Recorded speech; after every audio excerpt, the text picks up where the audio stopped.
Okay. So let's begin. Hello, everybody. My name is Nishant Chadha, and I'm the head of research at the Center for the Digital Future. It's good morning, good evening, and I think everything in between, because we do have attendance from across time zones as far as I can tell. Special thanks to our speakers, Daniel Sokol, Shantanu, Dutta, and Viswanath Pingali for agreeing to be here today. And thanks also to the Initiative on Digital Competition at USC Marshall for co-sponsoring this panel. This panel is among a series that we at ICCI, the Initiative on Choice, Competition and Innovation, are organizing at CDF. ICCI is an effort to carry out and disseminate research, as the name suggests, on issues of consumer choice, market competition, and innovation in the digital economy, especially in the Indian context. The project has initial financial support from Facebook, and we are actively looking for individuals and institutions, researchers who are interested in partnering in this effort with us. Coming to the discussion today, the topic is the role that technology platforms play in enabling the entry of startups, especially in emerging market context. From an economic perspective, market entry can have significant fixed costs, some of which can also be sunk. So things like brand creation, customer acquisition, especially in niche markets, creating supply chains, all of these can deter entry. Platforms can turn some of these costs into variable costs, and that essentially is a starting point for our discussion today. There are implications here, I think, for competition and innovation that maybe do not figure that prominently in our discussions on these issues as they concern the digital economy. So with that brief background, let's get the show on the road. And I'm going to ask Dr. Viswanath Pingali, Associate Professor at IIM Ahmedabad, to kick things off. Hi, Nishant, I hope I'm audible. You are. Yeah, okay. Thanks a lot, Nishant, for inviting me to talk in this panel. It's always a very exciting topic to talk on competition and digital markets. As you know, at IIM Ahmedabad, one of the things that we value is entrepreneurship. And I have quite a few students who are running their own concerns firms right now, and they are heavily into the process of investing their time and energy into building an entrepreneurial ecosystem. So in this context, I can't but wonder about the role of digital markets. Recently, remember, Nishant, that we were talking to one of my students, old students, who has started a firm. And the firm is into FMCG. We know that FMCG is one of those sectors which is highly competitive, especially the food part of it is highly competitive. And what I think Amar told us in that case was, what was his entry strategy?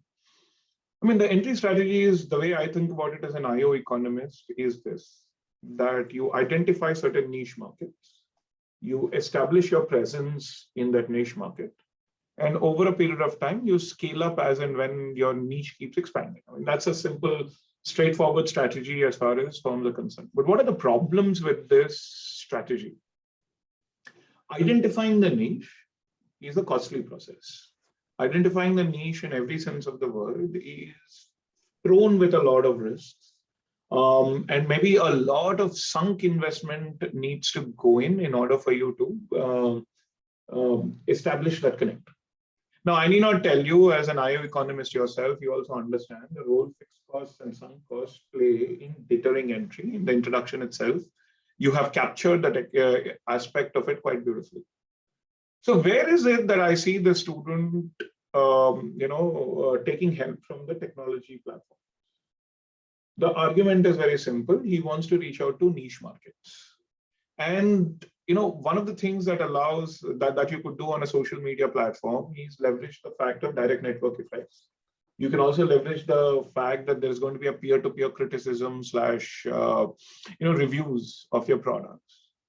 And therefore, what happens is that you actually see that when he enters the social media, his ability to identify the niche and the cost of it comes down significantly. Now, there's a second point to this entire thing.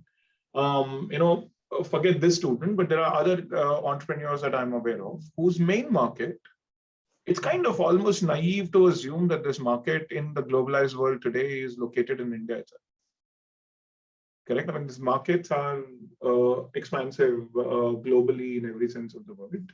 And especially when you're talking about some of these local handicrafts that you talk about. I mean, a few hundred kilometers from where I stand right now is this region called Kutch, and Kutch produces beautiful handicrafts which have markets all over the world, in every sense of the word, right? I mean, if I were a tiny entrepreneur who wants to do something in this space, and I know a couple of startups who are actually working on this, the amount of sunk expenditure I need to incur to set up my logistics to reach all the markets all over the world is humongous. And I'm sure you will resonate with that.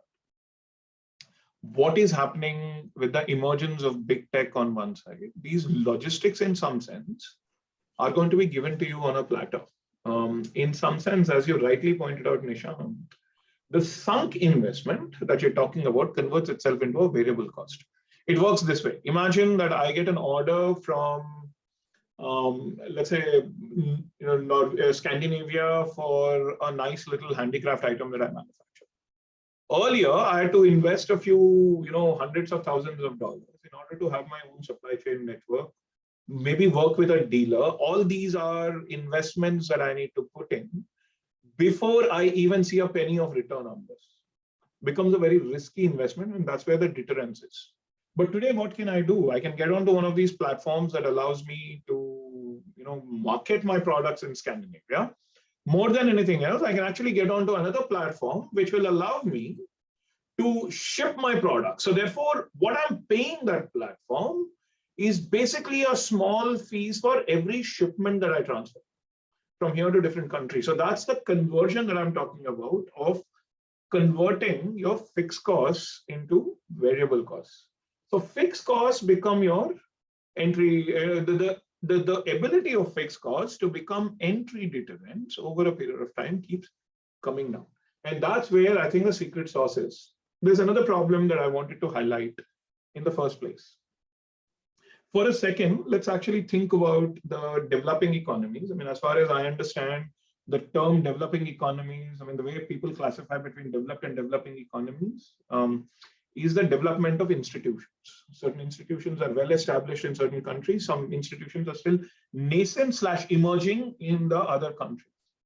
What's the problem with lack of robust regulatory framework or emerging regulatory framework? You always are prone to the problem of adverse selection. If I were a startup, the massive problem that I need to avoid in consumers' minds is to convince the consumer that I'm not a lemon, but I'm a peach, if you were to borrow Akelov's language, right? How do I convince why is that an important problem? Imagine that if the same thing were to happen in a developed economy and the consumer gets cheated, there is an access to a consumer forum. Your issue is resolved almost instantaneously. You'll never suffer as a customer. But here, it takes a while. It takes a bit of an effort from your side. So therefore, the customer would be much more wary. Now, the straightforward solution that a Spence would put forward to break the adverse selection problem is signaling. So therefore, in every sense of the word in this case, brand that you actually have, the reputation that brand possesses in this case becomes a credible signal in every sense of the word for the customer to place some trust on you. You know that if you post something about the brand, if you do something against the brand and it catches wind on news media, you know that the brand will suffer, therefore the brand will be careful.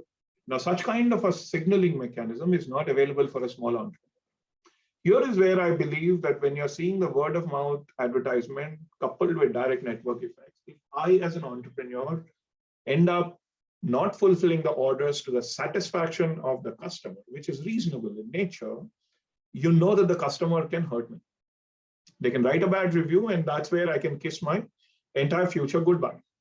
Therefore, that part that I'm a part of a network and that I'm exposing myself to criticism, which could quote unquote go viral in every sense of the word in the next few days, is what is a credible signal, in my opinion, for the customers to start trusting me and my products. Therefore, where is the entire argument of big tech helping the entrepreneurial ecosystem, in my view? If I were to summarize all my, all what I'm talking about, it is in the point of, avoiding adverse selection. Two, being able to reach the markets very, very clearly without, having to incur a significant amount of sunk costs.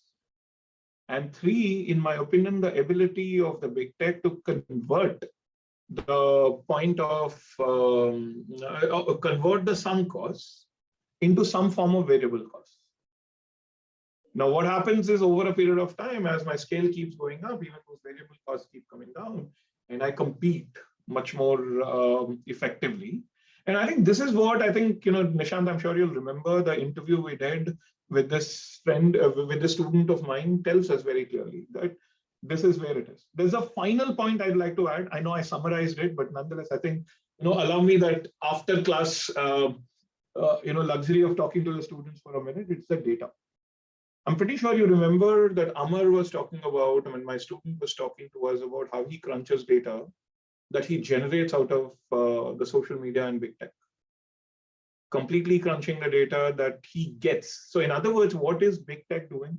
Earlier, for a small entrepreneur like him to develop platforms to collect data, to develop mechanisms to collect data, it's another important thing. And be relevant and competitive in the market out there is prone with a lot of expenses. Now you can actually, you've created a market for data. Once again, what data I access, I pay for that data. In what data I don't want to. So again, there is another point of converting. I can't call it variable costs in the strictest sense of the word, but they're not that huge a sunk cost either. There's a, maybe I think economics right now needs to invest some time in coming up with a new term for between fixed cost and variable costs. And that's where I would argue that we should be heading to it. That's the only way to capture these digital markets and technology markets, in my opinion. They're not sunk costs, but they're not completely variable either. They're somewhere in between, and I think that's where I see the entire argument to be. On that note, I'm looking forward to further discussion and questions on this topic, but I hope I'd put some thoughts on the table for you all. Thanks, Vishy. I'm now going to ask Shantanu, Dr. Shantanu Dutta, who is the Dave and Jean Tapan Chair in Marketing and Professor of Marketing at USC Marshall, to Shantanu, the stage is all yours. Thank you so much, Nishant, for inviting me to this panel. Vishy laid out very well the role that platforms play in converting fixed or sunk cost into variable cost.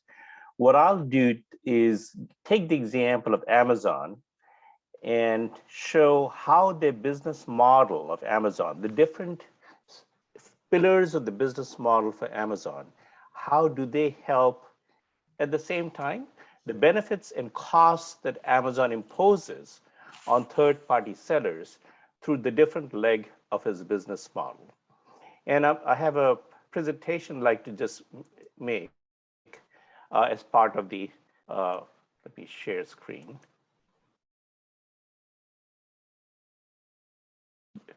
Vishy, can you see it? Cool. Okay. So when you think about Amazon, what you observe is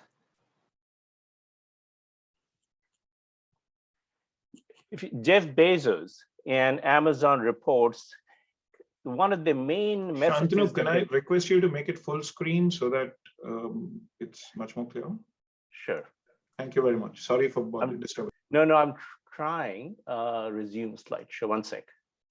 It's not letting me do Vishy. Nishant, sorry, my apologies. Show. Let me stop share and start again. Sorry. Sure. No, that's okay, John.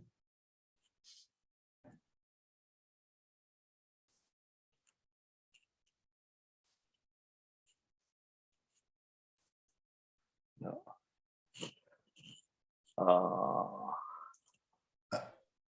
think you have maybe one other slide, a slideshow window perhaps Got it. open. Yeah. Okay, got it. Yeah, there you go. Does that do? Okay, perfect. So when you look at Jeff Bezos and Amazon annual reports, the big value proposition that they give to not just in the US, but all emerging markets, including India, is the value they add to independent sellers and third-party sellers. So the annual report in 2019, Bezos said how the Amazon has grown, that in 1999, 3% of the sales came from independent sellers. In 2018, 59% of the sales came from these independent sellers. And you can imagine how big this is given the growth of Amazon during the same time period. And according to Bezos, these third-party sellers are beating the hell out of their own platform direct sellers. At the same time, what you hear is, and what they say is that Amazon over the years, the reason these third-party sellers are doing so well and competing so well against the first-party business is because the tools that Amazon has developed over the years in terms of inventory, process payments, tracking shipments, and they're inventing more and more tools, offering more and more benefits to these third-party sellers. At the same time, from the customer point of view, they've been developing their infrastructure for delivery and fulfillment, as you know, and what they call the Prime membership, which brings benefits to their members, Prime members, whether in the US or other countries, in terms of delivery, in terms of shopping behavior, and so on. And these programs, fulfillment, Prime membership, along with the inventory process, inventory tools they've developed, are what Amazon says is the big benefit they offer to these third-party sellers, because this allows these third-party sellers to reduce a lot of the fixed cost or other sunk cost into variable cost that they have to incur when entering the business. The three big pillars of Amazon's strategy that affect third-party sellers, first is private label. Second is the advertising model that they're now getting more and more into. And third is Amazon Web Services, which by now is the largest, the highest margin and probably the biggest profit-making venture for Amazon at this point in time. And each of these three pillars of the strategy has implications for third-party sellers, both in terms of the benefits, but also in terms of some of the challenges that third-party sellers face when they try to utilize any of these services. So third-party sellers was actually Amazon's innovation, you can say, in the digital space in late 90s. And Amazon has highlighted these initiatives that I talked about earlier, all the services they have developed, Amazon Prime, Amazon Fulfillment, have helped small businesses become successful in their markets. And that's also the value proposition that they've talked about in emerging markets, including India. At the same time, Amazon has gotten criticisms from a number of institutions. For instance, one of the Institute for Local Self-Reliance says a third-party seller pays Amazon $34 out of every $100 in sales, which is up from $19 in 2014. So while Amazon offers these services which reduce the fixed cost, upfront fixed cost of these third-party sellers, it also takes a significant percentage out of every sale that occurs. Amazon, of course, disputes this report, but that's one of the issues that third parties face.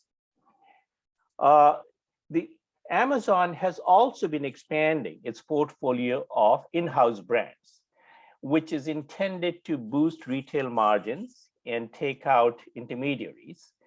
And this is worrisome for a lot of competitors, certainly third-party sellers, but also many major branded manufacturers, as you know, including Unilever or P&G and so on.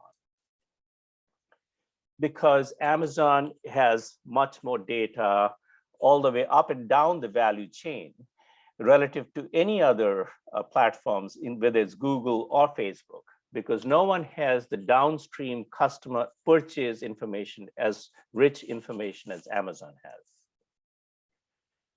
And they've been charges that Amazon has been building algorithms which don't necessarily optimize on what's most relevant and best for the consumer, but perhaps the algorithm is somewhat biased towards boosting items that are more profitable for Amazon. Amazon, of course, again, denies this charge, and this is one of the issues that is being investigated at this point in time. Another concern for third-party sellers is that Amazon's tendency to mimic best-selling products and then go to the vendors who supply these third-party sellers with the products or services. And then because of Amazon's scale, they can buy it at a much lower price and then compete at a lower price relative to these third-party sellers. So again, this is another charge that's been leveled against Amazon of being predatory pricing practices, which again, Amazon has disputed. The second pillar of Amazon's business is advertising. And here again, they offer a lot of benefits to third-party sellers. So when you think about what they can offer, for instance, let's take an example of, let's say you are a chain of physical therapy centers who looking for new patients. It aimed online ads, they go to Amazon, and what Amazon is able to help this physical therapy center is to provide information on people who are physically located near their offices and centers, and who recently searched for knee braces on Amazon. Or if a financial service provider wants to promote its retirement advisory business, Amazon can help them to direct ads to people in their 40s and 50s who had recently ordered a personal financial book from Amazon, right? And this is where Amazon has a significant advantage over the search engine like Google or the social networks that Facebook has, because it has downstream actual customer purchase information, online buying habits, which they can leverage in their advertising business. The third part of Amazon's business is cloud. And again, I don't have to tell many of the third-party providers and entrepreneurs in India that this is a huge opportunity and also a huge cost for companies. The Gartner report says that IT services companies will spend 10% on cloud services compared to 4% in 2017. And what Amazon claims its services enable faster and more reliable scalability, lowers upfront cost, increased savings with usage. And Amazon offers over 200 services, whether it's data storage, number crunching, specialized databases, AI, all these are different kinds of classification of services that Amazon offers on cloud to businesses small and large. And they are the biggest provider of cloud services in the US, and perhaps outside China, they are the largest at this point in time. And interesting thing is each of these services is built along multiple dimensions.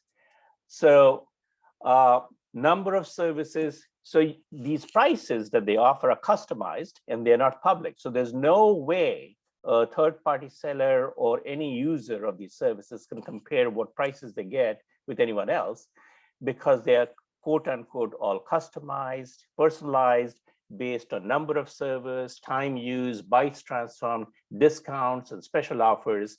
And these cloud builds are becoming very complex. Like some of them run for 30 pages, even for small companies. And some tech startups spend up to 80% on cloud services. And at the same time, what's happening is that these prices are going up.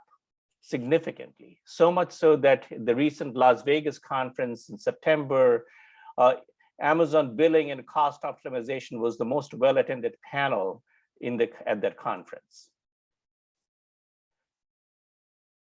For Amazon, actually, this pricing and service complexity is a competitive advantage. And they want to continue making it customized, more complex, because they can leverage their much larger, richer database and their human capital that they have in different countries, including India, to offer more complicated services, more personalized services, and at prices with pretty good margin. And some of the challenges that critics have said that Amazon, yes, they do good things, but at the same time, they make it easy for companies to transfer data into their cloud. But if customers want to leave, it's very hard to leave. So there's a significant lock-in effect that goes in here. And the gross margin that Amazon has is about 60%. This is the Bernstein brokerage estimates based on different reports that they've looked at. And so Amazon is aware that, yes, they offer these cloud, but the cost is also high. The billing is very complex, and in making it less and less affordable for many of these third-party sellers. So at this last Las Vegas conference, Amazon, recognizing that, announced it will charge less for data transfers to internet, offering simple monthly calculators and such things to ease the burden that sellers, third-party sellers, and potential customers face. So this gives you, in a nutshell, how three of these major business models, which form part of Amazon's global strategy, are helping, but at the same time, there are challenges that third-party sellers have to face as they try to do business on Amazon. Thank you. Thanks, Shantanu. And finally, I'm going to ask Dr. Daniel Sokol, who is the professor of law at USC Gould and affiliate professor at USC Marshall. Danny, the stage is all yours. Thank you. I'm going to really focus on competition issues, but framing it about how platforms are essentially available for inclusion. So I think this is an issue that matters in many countries, but this matters, I think, particularly as an issue of economic development and opportunity. And so if we think about competition, I want to think really about two kinds of platforms. There are many kinds.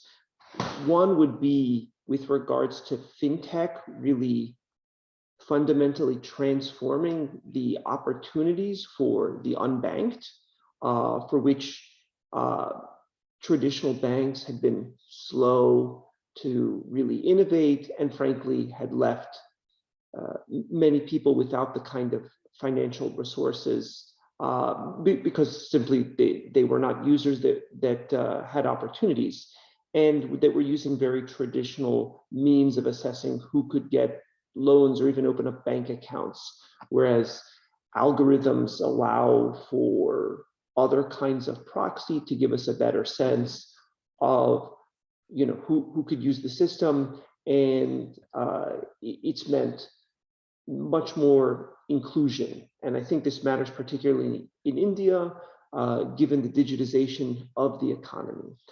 The other area where I think competition has had significant effects is in the area of e-commerce. And here I mean specifically for micro, small, medium enterprises. So imagine you're an artisan in a rural village somewhere in India. What an e-commerce platform allows you to do is to basically become global. So no longer are you limited to a physical marketplace and offline competition, but rather in an online world, you are able to basically find consumers, in Vancouver, British Columbia, in Canada, or in Los Angeles, California, or London, or what have you, for all kinds of wares that you're providing them a wonderful service. And particularly during the time of COVID, people want a sense of comfort, and a lot of times they want they're going to want something that's a little more unique to them. And it's this kind of issue. We think always about what's wrong with platforms, but what we don't seem to focus on is the value creation of platforms, specifically as a mechanism for inclusion. So this is one thing that I think is important, and particularly thinking about Vishy's comments, I think of one of my co-authors, Gary Dushnitsky at London Business School, who's done interesting work on Shopify. So it's a differentiated platform, right? The entire world is not, in e-commerce is Walmart or Amazon in terms of platforms in India. You might think, but Shopify is good. Why? Because it basically reduces the costs of creating the back office for your particular business. And this creates, again, consumer value. So we see the value of differentiation in what otherwise people would say, oh no, online may be dominated by a few companies, not so much, because you're not competing in necessarily the same way. And indeed, the empirical work on Amazon and third-party sellers, it's even better than talking about your work, talking about your co-authors' works.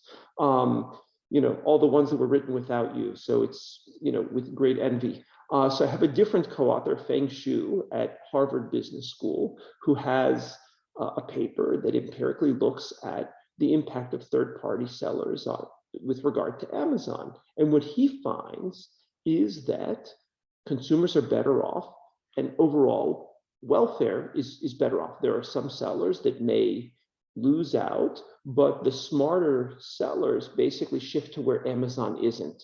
So the consumers benefit from lower prices, and sellers that reposition themselves also can potentially benefit. But all of this is a way for us to really think about this aspect of the value creation. The other aspect of the value creation is much more in the startup space. So it turns out that India is tremendous when we look at new growth, both for the MSMEs, but also startups, the kind of startups that get venture capital funding. And what we are seeing right now around the world is some concern that tech companies overall shouldn't be buying these kinds of startups. And it strikes me that this is also misguided. It's misguided for the following reason. What startups can do is a bit different than traditional large company R&D. Why? Startups essentially are basically outsourcing the risk. Large publicly traded companies cannot undertake all kinds of risky investment. So if this is pushed out, the larger companies are going to buy what are essentially complementary assets. And these complementarities are great. So, if we look at pharma, for example, and we look at some of the successful companies like Pfizer, the Pfizer vaccine essentially is an acquisition. What was in it for the startup? They could take the risks that Pfizer couldn't take. What's in it for Pfizer? They have a great distribution system, a great marketing system, and a better regulatory system to sort of get things through more rapidly. You see the same thing with hardware companies and with software companies. But particularly it's with these software platforms that there seems to be concern, oh my God, they're buying somebody out. Well, the majority of exits in entrepreneurship, whether India or the UK or the United States, is via mergers and acquisitions. So to basically create all kinds of barriers to this kinds of exit hurts venture capitalists, hurts entrepreneurs, because how else are they going to be able to basically exit the opportunity and have their liquidity event? The IPO markets, it's for various reasons, has fallen in disfavor, in part because it's just more expensive to be publicly traded, but largely, you know, when I think of platforms and opportunities, I think we also have to be thinking of the opportunities for startups to basically utilize larger platforms as a way to grow.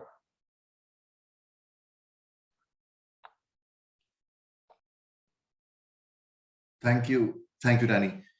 Okay, so I think there were a couple of questions in the Q&A box, and just again a request to all the audience members: if you have a question, please put it in the Q&A box. I'm going to take off from the question that I think Danny has already answered, but I have a slightly different take on the question. You know, what struck me when we were all, Vishy actually was talking, and I thought of when we, you know, envisage this topic, we are all imagining a world where, you know, there are no platforms, because that's what we're thinking. We're thinking that when I'm thinking of what do platforms do, I'm thinking of a world where there are no platforms, and therefore how that cost reduction can happen. And the question that was asked about cartelization in platforms, and all our efforts in antitrust regulation right now seem to be guided towards a world where we believe that, well, the platforms exist and everybody is digitized. So my question is that, is it true, for example, in the Indian context, which scenario is more likely? Because, you know, in the end, all regulation is strategic. It has to respond to what the local realities are. You know, you can't get away from that. And therefore, what you do depends on what the policymakers believe is the actual situation on the ground. So I think that was my question, that what is according to all of you, what is the situation in a country like India? What does it look like in perhaps the US? And does that, and what I'm saying, what I just said, is that correct, right? Should that be a factor in thinking about how to regulate digital markets, and you know, should their impact on the non-digitized be taken into account? That a point that Danny also made. Would any of you like to volunteer, or you want me to? So I'm gonna. So Vishy, do you want to? Should we go down in the order that we started? No, I was hoping you wouldn't say that and just start randomizing how you would call people. Cold calling is my specialty in the class. But anyway, never mind. So I would only argue this, Nishant, that I mean, this is the place where probably the best cliche that I know of comes into the picture. You don't throw the baby with the bathwater. So therefore, I think it's very important for you to understand what the repercussions are because of over-regulation, right? I mean, in every sense of the word. I am always of the view that when you're regulating something, you need to be able to guess the repercussions that it would have on the firms that are being regulated at the end of the day. And you need to worry about the welfare consequences of the actions, of the reactions that the firms are likely to have. To tell you in a completely different context, a co-author of mine and I, there's a paper that's under review at a journal right now, and we argue there that when the policy uncertainty starts creeping in, there is a problem on how the Indian companies react and the foreign companies react to the same thing. And the reaction from some of these companies, which are not non-Indian origin, is much more drastic. Now, what is happening to the welfare consequence of it? While we don't answer that question directly in the paper, we do believe that there could be negative repercussions as far as welfare is concerned. So therefore, to me, it's very important that from a regulatory standpoint, you need to be worried about the reactions of the firm to the regulation that you're imposing and the welfare consequences of such reactions. I mean, otherwise, I would believe that it's an entirely myopic regulation in every sense of the word, actually.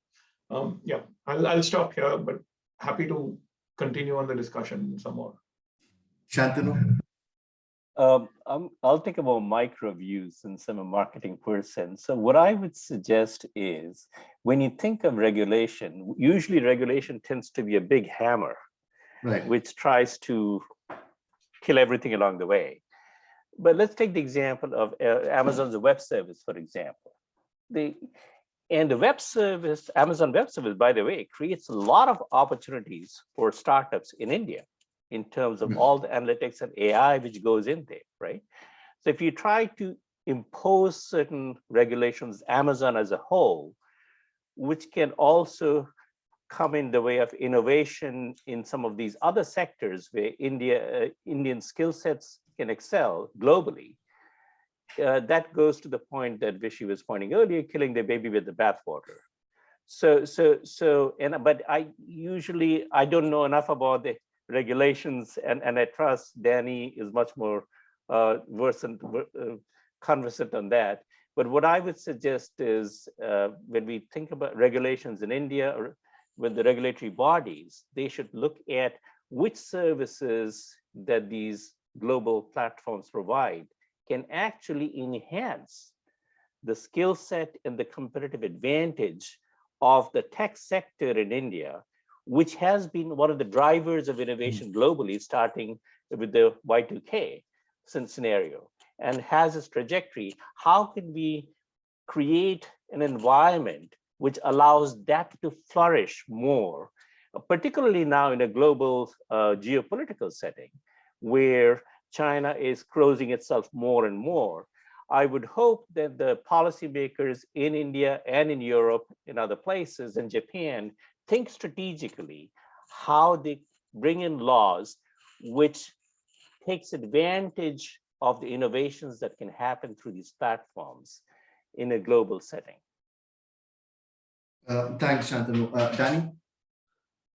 So let me pick up a few of these points on innovation. So I'll continue where I stopped, which was particularly with regard to startups. So the beautiful thing when you acquire a startup is many of the founders don't feel comfortable working in large companies. They like being their own bosses. And not surprisingly, empirically, we know these are the people most likely to start another business.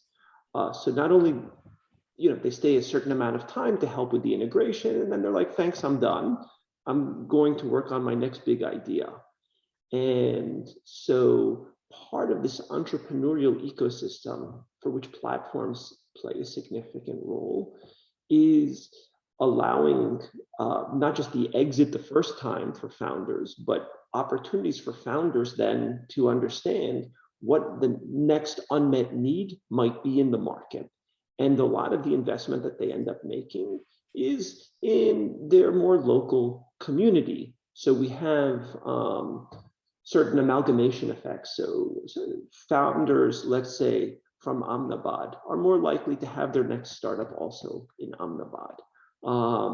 And that brings other founders to Ahmedabad because they see all the other people involved in tech there. So what we're seeing actually is the cost of startups, just because of the cost of technology is going down for a lot of digital platforms as complementers. So in India, it's no longer a game of just Hyderabad and Bangalore, but rather you're seeing diffusion of very high-end startups across the country.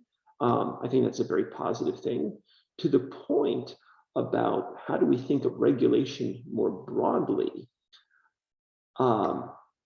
this is what's interesting. So I think we have a number of different ways of viewing regulation. There's one group for whom regulation is outcome determinative. They want to see certain things happen regardless of economic consequences. So this would be like the biggest bad crowd. The only thing they care about is break up every big company. So the problem is, if you break up, say, a social media company into 6 little companies, number one, it doesn't ensure one of those 6 doesn't become large again. But number two, you're basically eliminating the value proposition of the network effects. So that's problematic. You have other people who say we should have regulation, but the reason we have regulation is not because of competition, but because there are other kinds of concerns. So political speech, for example, it's a significant issue, but it's not a competition issue. There may be a little bit of overlap, but really it's a distinct issue. Privacy, distinct issue for the most part. Again, sometimes there's overlap. And for those kinds of regulations, of course, we could imagine the need. Then there are the regulations that we're thinking that somehow our competition policy system doesn't work, which is to say what is primarily ex post enforcement is somehow inadequate. Yeah.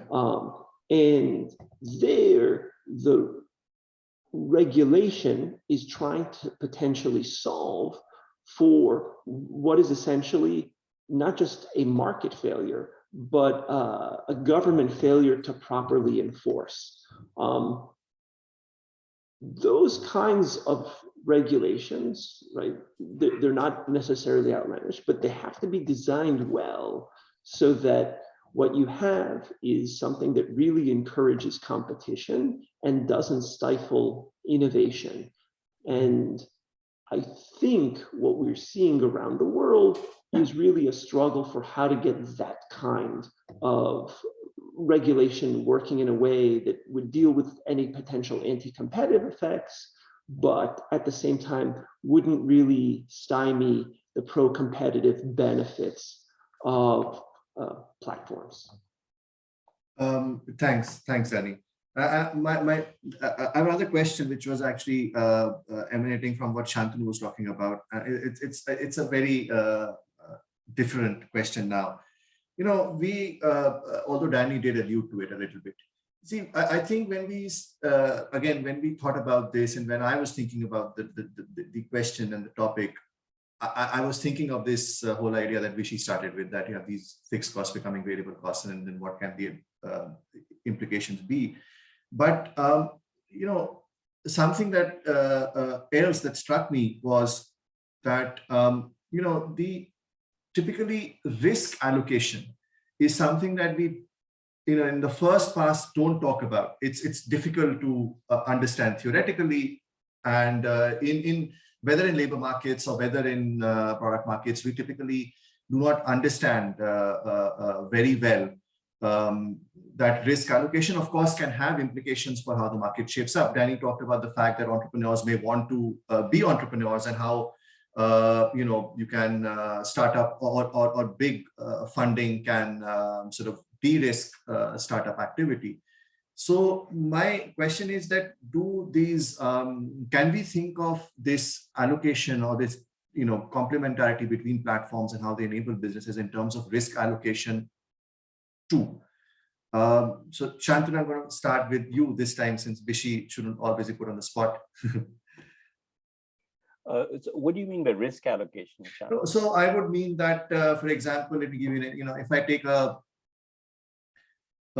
small entrepreneur sitting in Ahmedabad who wants to sell in Scandinavia, but isn't sure whether people will buy that stuff or not. And, so at some level, I think size allows you to take risks, primarily because you may have sufficient cash flows, and, so the cost of risk capital may be lower for bigger companies in some ways. So you're saying, what is the role of platforms in that? Do they do that? I mean, my question is that, does it seem to be the case that between startups or between smaller companies and bigger platforms, do platforms also play that role in terms of?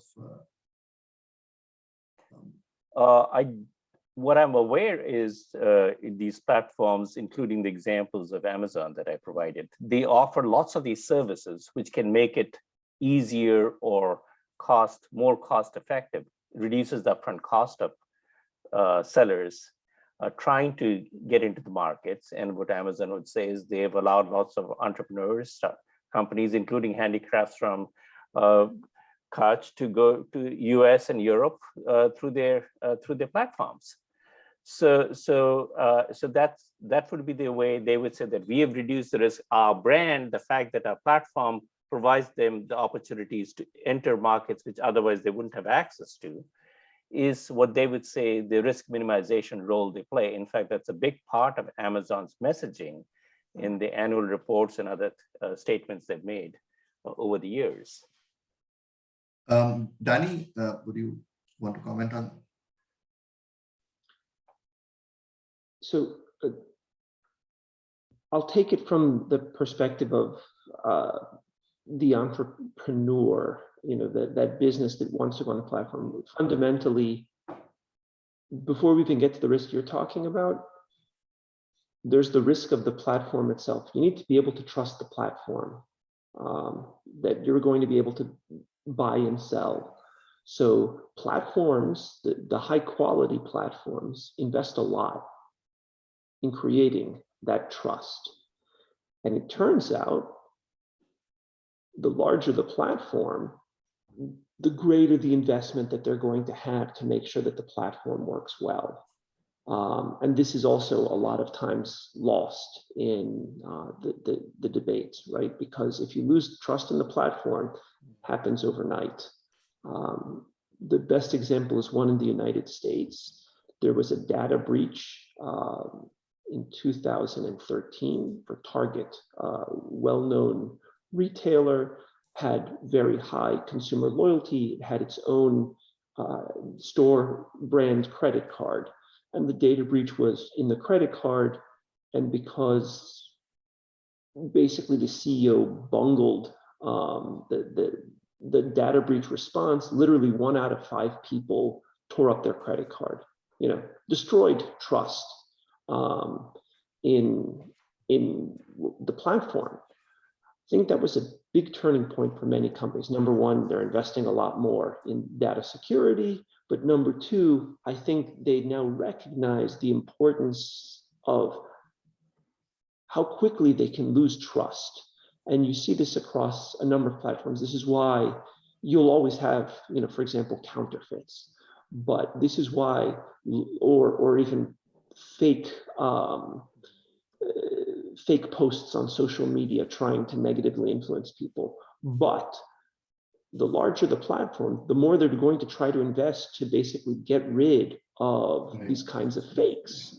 And so I'd say this really encourages more innovation, because by maintaining trust, more people feel comfortable using the platform and getting the benefits from the platform.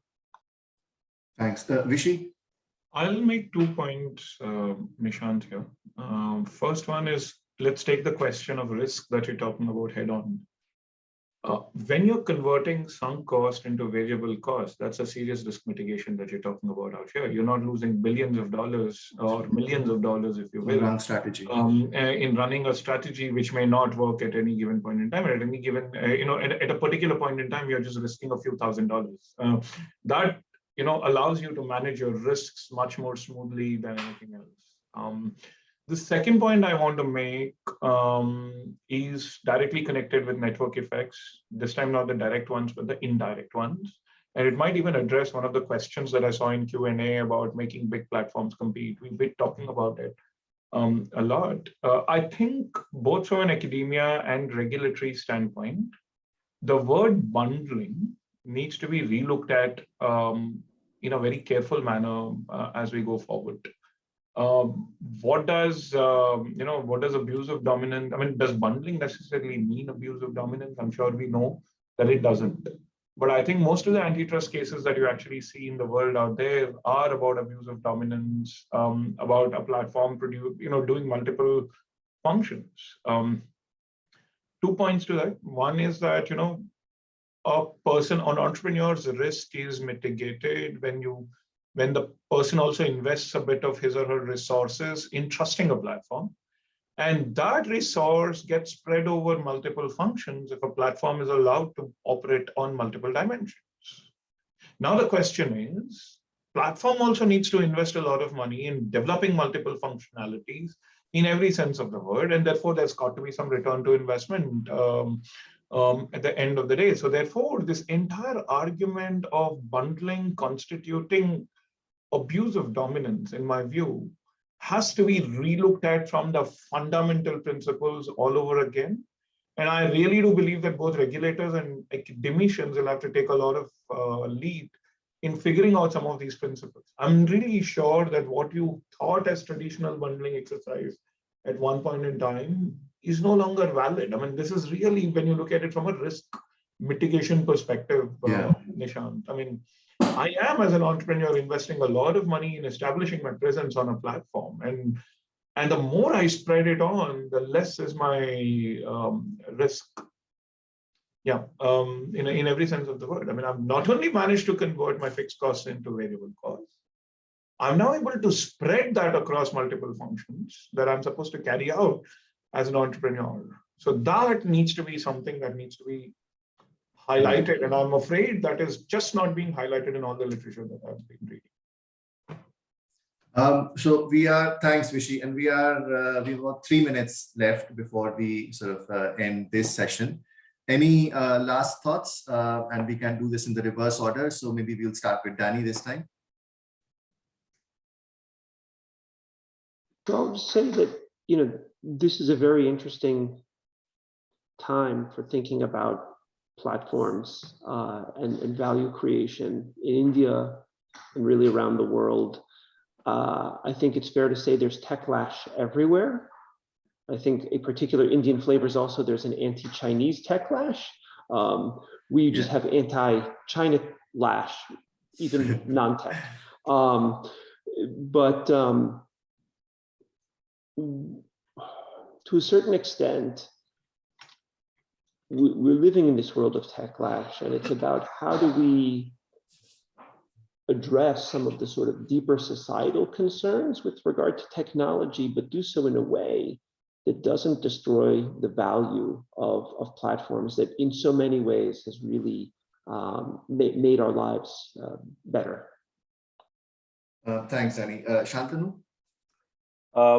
As we think about platforms, I think India presents a very interesting laboratory in terms of, because it allows both global platforms and the domestic ones that are also competing, unlike China, which has closed itself off as part of its strategy. So I'm hoping we'll see more interesting innovations coming out from the platforms, both domestic and the global ones that are operating in India. Thanks. Vishy? See, I think, it's even a misnomer to call a debate about technology markets, because I think it's too one-sided already. So therefore, I think, more discussion needs to happen with more open minds, both on regulatory and academia front. And that's where I think my final thoughts are. I think it's a fantastic topic you picked up, Nishant. Thank you. And I would like to see more discussion happening in more fora with in every sense of the word. I don't know how to put it nicely, open mind. That's what I would argue. Yeah, thanks. Thanks. Thank you all for, and also thank you very much to the attendees. I know it's perhaps for some of you very late. Thank you very much, and thanks, Danny, Vishy, Shantanu. Thank you all. Thank you, Nishant. Thanks. And we will, as Vishy said, we will do more of such discussions. I do agree that India is still at a stage where we perhaps don't need to give knee-jerk reactions. I don't think we are in a situation, as Shantanu said, I think we have a lot of scope for competition anyway. We are not even close to being fully digitized. And yes, there are some issues, but I think we can take a little bit of time before we do knee-jerk reactions. So that would be my... more opportunities for niche, as we should. Yes, absolutely. And India. I think the idea is, generally speaking, something that US does have as culturally, I think we should trust our markets and entrepreneurs a little bit more when it comes to that. And we should trust the regulators should trust themselves to have the ability to intervene when required, right? We should not be intervening because we are worried that something in the future might go wrong. But anyway, thank you all and hope to stay in touch. Thank you very much. Bye.